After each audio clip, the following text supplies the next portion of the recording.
Olympians. I understand the Cloud. It's the marksman matchup na hinahanap mo.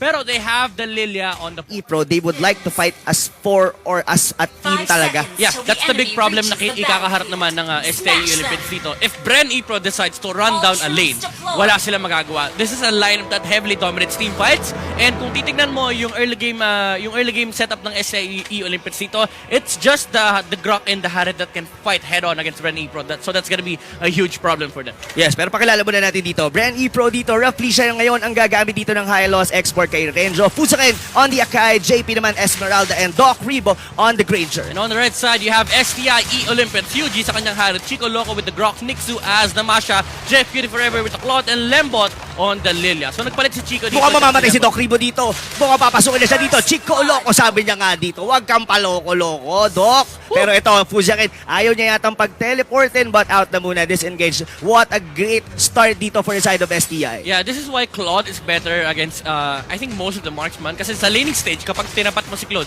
sa kahit kaninong marksman, he does have the advantage because of the stolen movement speed. So kayang-kayang habulin yan kahit may dash si Doc Ribo dito. The combination of the Grok and the Claude is heavily threatening. Yes, heavily threatening nga dito. Pero ito yung tempo natin dito onto the bottom lane, medyo maganda yung binibigay na space nila dito for Jeff Cutie Forever. They might actually take down the tier 1 turret ng mas mabilis pa in the less than 2 minute mark. But Fusakin dito, medyo naipit bahagya doon sa pader ng ating Grok, pero sa may bandang likuran with the arrival na mangyayari. Renzo dito, hinahabol si Chico Loco. Sabi niya rito, sino ngayon ang paloko-loko? Habulin muna natin onto the side lanes naman. Hindi na siya pinansin ng mga kakampi niya. Pero again, look at the rotation of STI EOLYMPIANS. This is a classic Kimi rotation. Pero the difference between nasa Kimi likod and the Harit is hindi talaga niya kaya kumuha ng Torre dahil wala pa si Zaman Force now. Yuji will be trying to fight here, pero napatay ni Esmeralda si Claude on backlines. Pero lalaban naman ang BREN EPRO again. They want to fight as 4 and as 5. Wala silang pakialam sa lineup ng STI EOLYMPIANS as long as they have the power spike that they need. The Falling Storm Moon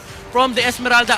Actually, wala pa nga yung Death Sonata from the Granger. They have the tools to do so. Yes, ang ganda rin kasi ng pwesto doon ni JP. Ang unang nakita nila talaga doon is si Raflisha. Nagulat sila nung binatuan nila ng skill si Raflisha. Nandun pala sa loob ng brushes si Esmeralda. Pero ito, Renzo will be taken down by the side of the STI. Zaman 4 is ready been committed. Sabi nila rito, basag lang tayo dito guys. Hindi natin kailangan labanan sila ng sabay-sabay because we already win from the push itself pala. Yeah, alam mo medyo weird talaga no, yung ginagawa ng STI EOLYMPIANS pang Kimi pero Harit yung mage nila dito, and that's gonna be an advantage to them heading towards the mid game kasi the difference between the Harit and Kimi naman, di ba? Sinabi natin kanina, si Kimi kaya talaga mag-push early game. Pero sa mid game, hindi kayang gawin ni Kimi yung ginagawa ni Harit, which is relentlessly fight. Kapag may Zaman Force ka, you actually want to fight.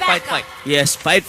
At ito pa no, kung sa lineup dito ng BREN EPRO, medyo wala silang mabilis na na wave clear. Yeah. Diba? Pero yun na nga mga kaibigan dito, so far ahead dito, though sa gold, maliit lang yung difference nila dito on both teams, like around 500. Pero kasi yung tempo, that Rhapsody almost take half of the life dito ni Jeff Cutie, pero napapalibutan na nila to dito, ladies and gentlemen. Apat from the STI is already looking or eyeing towards dito sa bottom lane. Walang tinamahan yung Death Sonata ni Doc Ribo. Tingin ko ano yun warning shot yun. Sabi, huwag kayong pumasok dito. Yan, napunta tuloy sa middle lane. Glorious pathway sila pag na ng STI EOLYMPIANS chasing for more. Is the Zaman Force, pero look at the sustain. Asan yung damage? Renzo with the last insanity will force STI EOLYMPIANS to back off. And here we go for heroes on the side of BREN EPRO. They want to fight STI EOLYMPIANS now. Alam nila, tapos na yung oras ng Olympians. Black shoes for the Lilia, pero mapapatay si Claude. Yes, yung BMI niya kasi sakto nag-aabang na doon sila Raflisha, pero I would like to comment doon yung Guardian's Barrier ni Chico Loco. Kumbaga nilabas yung highway, tapos may barricade pala sa dulo. Parang, kumbaga, hindi nakapag-out sila agad doon. Pero, yes, na-pick off nila doon si Jeff Cutie Forever, but still, Nixu dito na iwan pa rin on a single lane sa may taas. Yeah, this is the problem naman ng STI EOLYMPIANS. Yes, you have a very good, oh my god, look at the damage that came out from that Granger. Sobrang sakit, taking down. Nakita mo kung gaano ka ML na ML si Doc Ribo? Yung pindot niya sa Death Sonata, wala nang tutok-tutok yun Parang pindot na yun hanggang sa mamatay ka doon. Feeling ko yung huling Death Sonata, tatama next game yun pag sa game 3. Kung magkakaroon tayo ng game 3, sure, may bawas na kagad si Chico doon May tatamahan bigla sa may kanan. Yun na nga, but kidding aside, ladies and gentlemen, slowly ngayon dito, BREN EPRO taking the tempo ng laro natin. We're already heading towards the 5 minute of the game. So, itemization-wise, almost same pa rin sila dito. Though UG, hindi natin slowly napapansin. Still, yung Harit niya rito, tahimik, but with the item as well, and wala pa siyang patay dito. Yeah. Medyo weird lang na naka-purify siya. I get the idea na si Akay lang kasi nag-iisang cash, pero hold on tayo nahuli si Lembot dito. Pero napakakulat ng ating Lila, hindi nga lang magagamit yung black shoes. Yes. Medyo iba yung setup nila doon. Mostly kasi 'di ba pinupurify nila si Lilia for him to be able na makagamit. Pero dito, Chico will use his wild charge para makaalis. Pero dito, still, Nixu, still, nandito lang siya. Sabi niya, guys, hindi ako aalis dito. Hayaan nyo silang mag-react sa akin because I know what I'm doing. Pag yan ang push sa mid, matik basag ang top lane nila. There's a Windtalker on the Masha. Sabi ni Nixu dito, sige, subukan yung push. Now you have to back off. Nagpakita yung Masha sa may top lane. You need to address Nixu. Saka kung pagka nag-Windtalker kasi ang isang Masha midnight is gusto niya lang mag-push. Dalawa lang kasi ang nagiging item niyan. It's either the corrosion or the Windtalker. If you go first with the Windtalker, meaning to say you would like to push fast. If you go for the corrosion, meaning you would like to engage. Yeah. Naka-triple mass setup talaga yung STI EOLYMPIANS dito, no? So you know na ang gusto lang talaga nila is split the map. Let Jeff Cutie Forever farm, use the Harit as the Kimi para may early aggression kayo, and leave Nixu to split push for your lineup. Yes, but meanwhile dito onto the bottom lane, looks like another inhibitor turret will be taken down on the side of the BREN EPRO. Stun naman galing dito kay Raflisha. Yung saktong talon na may kasama ng Hurricane Dance dito ni Fusaki. May barrel na rin si Doc Ribo sa may banda. But makakatakas pa yata dito si Nixu. What a shaking and breaking move na nanggaling dito from the Masha. Parang yung tropa mong may utang, napakabilis pang dodge. And STI Olympians, again, this is the name of their game. Just split push. Use your Masha to be able to create some pressure. And Renzio, arrival sa baba, pero nakuha pa rin yung Torre. Meron pa sa mid. Masha split pushing. Yuji with the Zaman Force. Makukuha pa nila yung Torre sa baba. Nagkawatak-watak na sila dito. STI Olympians, they're outmaneuvering BREN EPRO. Oh my God, the move coming from the Masha, mga kaibigan. Kumbaga sabi niya, sa top, sa mid, sa bot, lahat babasagin natin. Kumbaga lahat ng ginawa nila effort doon sa Masha, sobrang worth it dahil ang dami nilang nabasag na Torre. Grabe, parang bangko maningil ang STI Olympians, napakabilis. Basag kagad, tatlong Torre, Kuya Rob. Tatlong Torre sa isang maneuver lang. Yes.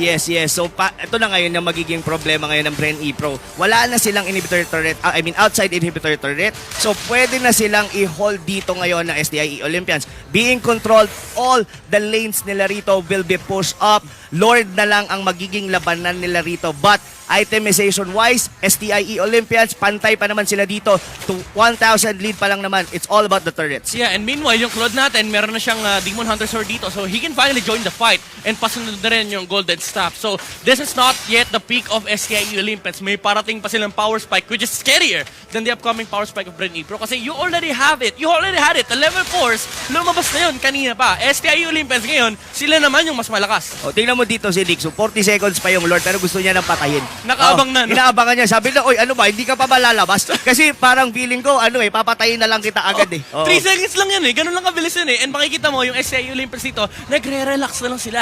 Alam nila, tapos na yung objective nila. The next one is just get a clean team wipe and clean up house against BREN EPRO. Saka iniikutan na lang. Look at the positioning dito ni Chico Loco. Kumbaga parang human observer na lang ang dating niya rito. Kumbaga wala na siyang pakialam sa lane. Sige, kunin nyo na. Kaya naman ng i-push yan dito. Jeff Cutie Forever sa baba. Si yung Masha sa taas. Tapos ngayon, si Chico Loco, sina-scout niya na lang yung mga pupunta rito. Kumbaga parang siya rito, patrol man. Sabi niya rito, ayun na, go na kayo, pasok na kayo. Stop ka muna dyan, Masha. Look at the play, STI Olympians again. They're sacrificing 2 heroes on the bottom lane. Jeff Cutie Forever can clean up the minion wave. Pero look at the Lord!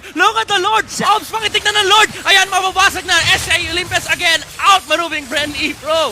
Yun yung sinasabi natin na parang nangyari kanina na di Nixu. Kumbaga, kung si Nixu kanina, yung first game natin, siya yung nagpapatay yung Cho niya para makuha yung Lord. Ngayon naman, si Jeff Cutie naman nag-sacrifice para makuha ni Nixu. Pero dito, Fusaki na may tatalo na Hurricane Dance pero hindi niya rito mahuhuli. Achilles Fig manggagaling dito kay Doc Ribo. Ang tanong dito, Midnight, will this be enough na napatay nila yung dalawa but the Lord is still approaching I don't think it is si Lembot lang yung napatay and BREN EPRO, they were forced to go back kasi nalinis yung minion wave nila. It was the right idea. Gusto nilang lumaban as 5 pero problem is, nawawala yung Masha. Once na hindi mo na makita yung Masha, you need to find him kasi baka nasa bottom lane na siya. And mind you, sa baba pa nag-spawn yung Lord. Yes, sa baba nga nag-spawn, no? Medyo late ko rin napansin, no? Naka-mask pala rito si Lembot. So parang post-4 ang banat dito ng Lilia. Post-4 talaga yan. He just needs to protect the Harit during the Zaman Force, lapakin niya ng maraming bomba, hindi siya pwede lumaban. Top lane, nakaharang na yung expert natin. Finally, BREN EPRO can address this matchup. Pero problem is, there's a stronger 4-man lineup here on the side of STI EOLYMPIANS. Actually, wala pa yung Lilia, pero parating na siya, and papasok na ang Olympians. Mamamatay yung Lord, pero there's still a teamfight potential here for SEO. Nakaka-hold pa rin naman dito, ladies and gentlemen, dito ang BREN EPRO. The question is, how long? Diba? Kumbaga kaya nila, there's gonna be a level 1 Lord still naman. Top lane, pero top on lane, to the top top, lane. ginugulo pa rin sila ni Nick. So kumbaga, ito na mangyari dito, Midnight. Hindi na nila pwedeng iwanan dito ang isang lane. It's all because of the mashup. Pero dito, Rafflesia, medyo may magna. May revitalize sila dito to be able to hold. Look at Doc Ribo. He might actually go down but still live for another day. This is why Lilia is considered as one of the strongest heroes when you want to push. Bawal kang mag-defend. Subukan mo dikitan yung tore, aabutin ka ng bomba. By the way, 10 yan. 10 yung sasaloyin mo from STI EOLYMPIANS. And once na mag-back off ka, UG will be able to utilize the Zaman Force. Yes. Kumbaga yung banat ng Lilia, ang panahakot yung bomba, no? Kasi pag nakita mo yung bombas, definitely you wouldn't want to step on it. Oo. Ngayon, to be honest, yung damage ng bomba ng early game, hindi ganun kasakit. Yeah. Kumbaga, ang use ng bomba ng early is just to slow you down. Yeah, and ang masama kasi dito, BREN EPRO, they can't engage. They don't have ways to reach the Lilia. So, tinatayuan lang nila yung tore. Ang ginagawa lang nila yung dito is tinatanim niya yung 5, refresh, magkakatanim na ulit ng 5, bago niya batuhan ng first kill para sumabog sabay-sabay. Yes, pero ladies and gentlemen, gold-wise dito, halos parehas lang sila dito eh. Exactly, The only parehas difference is hindi sila makalabas. So the only thing about BREN EPRO into winning into this match is that a very, very good pick-up. Paano sila ngayon magkaka-pick up? The Akai would be the one at least to get a good Hurricane Dance. Yeah. That's gonna be a good start. And syempre, wag maiwan dito si Nixu. They need to focus on one lane, BREN EPRO. You need to give something away to STI EOLYMPIANS kasi sa ganitong nangyayari, nakakakuha lang ng resource yung STI EOLYMPIANS. Nixu is still on the top lane, hindi niya iiwan to. And there you go, Esmeralda and X-Ward. Kaya niya na mag-sacrifice na naman. Polix Armor ginamit niya dito pero wala na siyang pakialam. He is just zoning out BREN EPRO. Asan yung mga kampe ni Nixu rito? The Harit is in the middle lane, ready to use the Zaman Force. Naubo pa ako sa sobrang tagal nung push ng STI EOLYMPIANS. Yes, pero yun nga Kuya Midnight, nakita mo kung gano'ng ginagawa ni Nixu. Pinasok na siya doon, tinalunan na siya doon ni Esmeralda, wala siyang pakialam. Sabi niya doon, pag 3 yung bars niya rito, hanggang maubos yung 2, hindi ako aalis, papalo ako sa tore.